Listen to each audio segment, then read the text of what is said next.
नमस्कार, आप देख रहे हैं एनएमएफ न्यूज। आपके साथ मैं हूं नमता चौधरी। मेरे साथ जुड़े हुए हैं इस वक्त मेरे वरिष्ठ सहयोगी पंकज प्रसून। चर्चा होनी है बड़े दिलचस्प टॉपिक पर।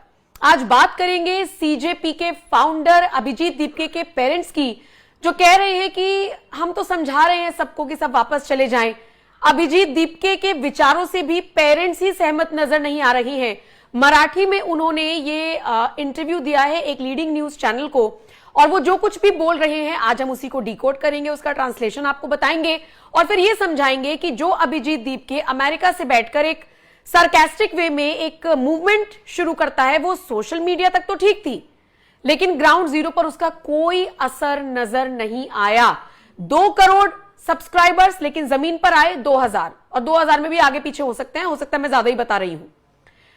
पेरेंट्स उसके क्या सोच रहे हैं, ये इंपॉर्टेंट है और आज हम इसी पर चर्चा करेंगे। पंकज जी, ये तो पेरेंट्स ही सहमत नजर नहीं आ रहे हैं अभिजीत दीपके से, तो वो बाकी लोगों को क्या इन्फ्लुएंस करेगा? अभिजीत दीपके का परिवार अपने पुश्तैनी घर छोड़कर सेफ लोकेशन की तरफ मूव कर चुका है और उनको डर है कि जो उनका बेटा कर रहा है उसकी वजह से परिवार पर न संकट आ जाए। और एक मराठी चैनल को, जो कि लीडिंग ग्रुप का चैनल है, उसको इंटरव्यू देते हुए अभिजीत दीपके की मां ने बताया कि वो शुरू से ही लफंगा था। इस शब्द का इस्तेमाल उन्होंने किया है, ये मैं नहीं कर रहा। नहीं, जो वो मराठी में बोल रहे हैं उस शब्द का हिंदी में मतलब लफंगा लफंगा, हाँ, मतलब लोफर टाइप का आदमी था वो। तो उनका कहना था कि परिवार से बहुत ज्यादा अटैचमेंट कभी नहीं रहा। उनके दी गई जानकारी के अनुसार आज से 3 साल पहले वो घर छोड़कर चला गया था आम आदमी पार्टी के लिए काम करने, उसकी मां बता रही है। उसके बाद कभी कभी मां या पिताजी फोन करके बोलते भी थे तो वो कहता था, आई मुझे डिस्टर्ब मत करो और मैं तुम्हें बार बार बोलता हूं कि तुम मुझे फोन मत करो, और वो झिड़क देता था। तो इनका कहना है कि हमारा कोई कांटेक्ट नहीं है उससे। वो घर छोड़ने के बाद कहां गया, क्या किया, अब कैसे आया अचानक, वो फिर ये सारा न्यूज आने लगा। बोला कि जब ये कॉकरोच जनता पार्टी वाला जो आया था तो एक दिन उसने फोन किया बॉस्टन से ही अपने मां पिताजी को, और ये कहा कि अब मैं कुछ ऐसा करने जा रहा हूं कि तुम्हें प्राउड होगा, और अगर सब कुछ ठीक रहा तो मैं कहीं का मुख्यमंत्री, या अगर भगवान ने साथ दिया तो भारत का प्रधानमंत्री बन के ही लौटूंगा। ये आखिरी जो बातचीत है इसकी मां कह रही है। फिर पत्रकार पूछते हैं कि बचपन में कैसा था। ठीक है, ये घर छोड़ के गया, उसके बाद क्या कॉन्टेक्स्ट है, तो उसकी मां बताती है कि वो जल्दी किसी से बातचीत नहीं करता था फैमिली, मतलब इमोशनली अटैच नहीं था फैमिली से। वो ज्यादातर चुप रहता था और आया, खाना वाना खाया, फिर दोस्तों के साथ निकल जाता था। मतलब कि हम पहले से मान के चले थे कि लड़का हाथ से गया, ये उसकी मां कह रही है। पढ़ाई लिखाई में तो बोला कि नहीं, पढ़ाई लिखाई में ठीक था, उसमें ये नहीं है, बहुत ज्यादा ब्रिलियंट तो बहुत खराब भी नहीं था, लेकिन हमेशा से इसको लाइमलाइट का बहुत शौक था।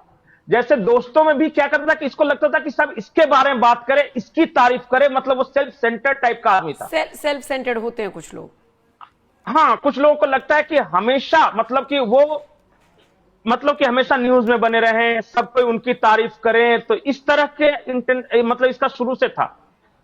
बोला कि स्कूल में भी ये कुछ ऐसी हरकतें करता रहता था ताकि मतलब चर्चा का विषय बना रहे।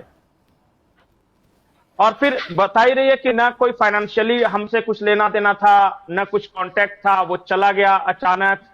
और बोले कि कॉलेज के बाद से वो जिस शब्द का इस्तेमाल किया, मैं फिर से कर रहा हूं कि लफंगा था, वो लफंगा है, मतलब कि वो अभी बोल रही हैं।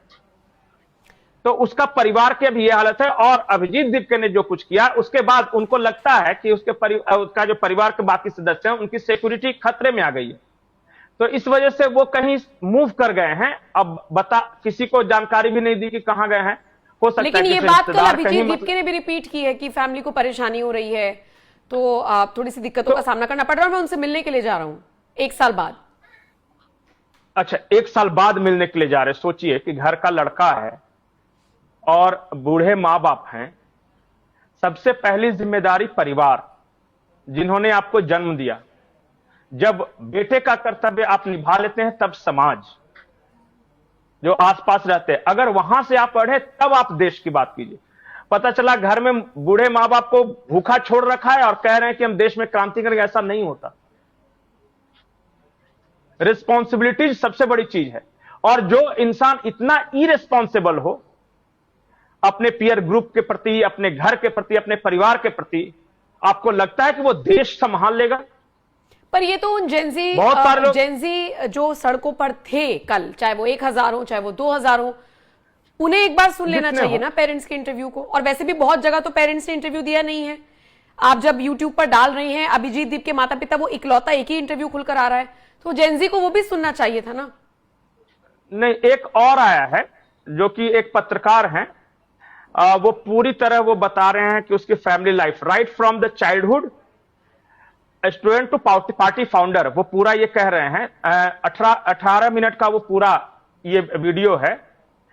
तो उसमें भी वो यही बता रहे हैं कि ये घर से बेगाना त्यागा हुआ एक कैसे रहते हैं। कुछ बच्चे ऐसे नहीं होते जिनको माँ बाप भी निराश हो चुके थे, जाने दो यार, तुम बस मेरे आंखों के सामने से चला जाए ताकि मेरा टेंशन कम हो। उस तरीके का ये लड़का जो बता रहे हैं, मैं अपनी तरफ से कुछ नहीं कह रहा हूं।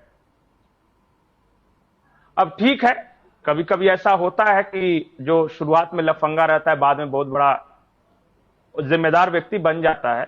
भगवान करे कि बन जाए। हमारा मंशा जो ये बताने का है सिर्फ एक है कि कहानी का सिर्फ एक हिस्सा ना देखें।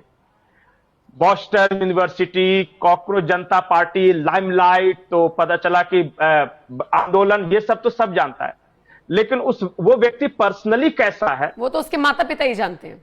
और वो बता रहे हैं, माता पिता और या फ्रेंड, हाँ, जो फ्रेंड्स ग्रुप है, वो पीयर ग्रुप है, ये आदमी के बारे में उसके दोस्त जो हैं वो बता रहे हैं कि हद दर्जे का स्वार्थी, सेल्फिश बता रहे हैं। और बताएगा तो मैं मराठी में सब कुछ भेज दूंगा आपको, आप दिखा सकते हैं, जो समझने वाले दर्शक समझ जाएंगे।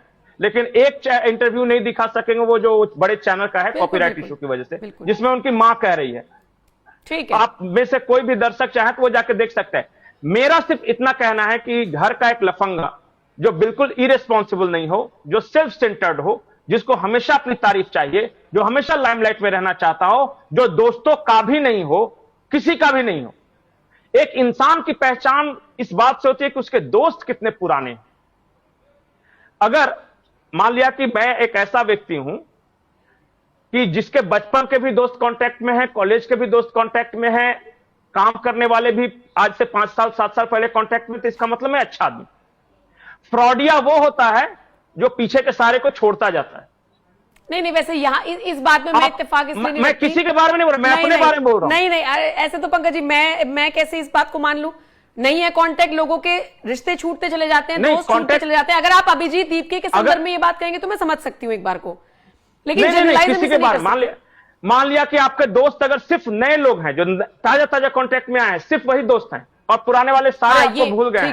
ठीक है, इसका मतलब कि आप में कहीं कमी है। सही बात है। दर्शकों पे छोड़ देते हैं कि मेरी बात सही है गलत है, आप पे छोड़ देते हैं। तो ये ऐसा व्यक्ति है जिससे पुराने इसके फ्रेंड्स से जाके पता कर लीजिए कि ये कैसा है, तब आपको पता चलेगा कि ये आंदोलन है, बहकावा है, पानी का बुलबुला है। बिल्कुल नहीं, और सबसे क्या है वो आप डिसाइड कर लीजिए। बिल्कुल, और सबसे इंपॉर्टेंट ये है कि फ्रेंड्स को भी छोड़ दीजिए, पेरेंट्स उसके क्या कह रहे हैं। सबसे ज्यादा इंपॉर्टेंट ये है कि आपके माता पिता आपके बारे में क्या कहते हैं। नहीं, माँ बाप ऐसे आम तौर पे तो बोलते हैं कि चला गया, हाथ से निकल गया लड़का, लेकिन देश के नेशनल मीडिया पे आके वो कह रहे हैं कि वो लफंगा है। बिल्कुल, तो उस पेन को समझिए, उस माँ के दर्द को समझिए कि अपने बेटे को नेशनल मीडिया पर आके अगर लफंगा कह रही है तो इसका कुछ तो बात होगी, ऐसे ही थोड़ी हो जाता है। ठीक है पंकज जी, दर्शकों के हवाले छोड़ते हैं। वीडियो आप सर्च कर सकते हैं, हम तो कॉपीराइट इशू की वजह से नहीं दिखा पाएंगे, लेकिन खबर हमने आप तक पहुंचा दी है। अब आपके हवाले ये वीडियो है, कमेंट सेक्शन में जरूर बताइएगा। बाकी खबरों के लिए एनएमएफ न्यूज देखते रहिए।